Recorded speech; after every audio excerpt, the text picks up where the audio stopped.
Benvinguts al briefing de l'etapa 2 de la Brama.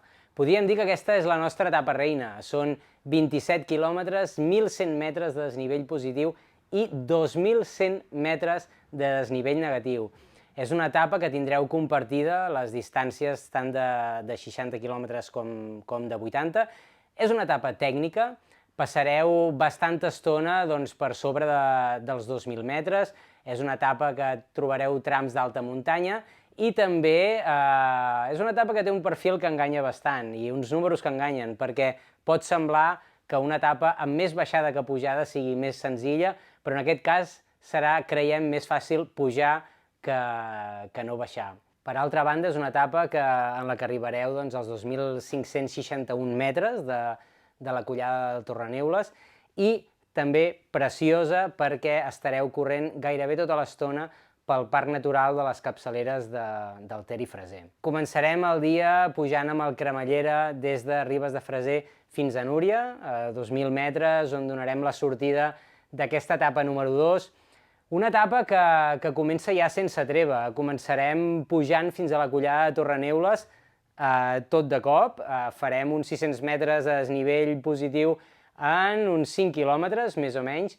És una pujada que comença molt fàcil per una part de pista, però que un cop passat el refugi que trobareu comença ja a posar-se interessant, es posarà molt dreta i anireu tota l'estona per Corriol fins a la collada del Torreneules.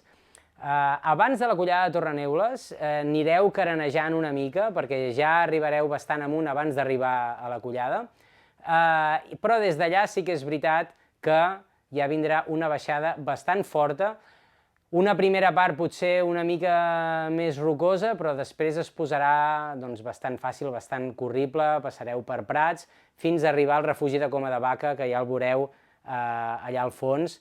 És el quilòmetre 9 de cursa.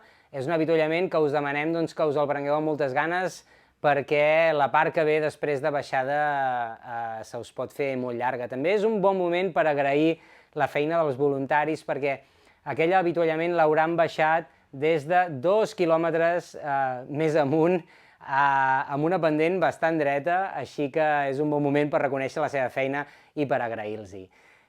Allà veureu també que veureu baixar els corredors alguns corredors segurament de la Brama 100. És perquè molt aviat ja us trobareu i compartireu el camí fins al final de l'etapa amb ells.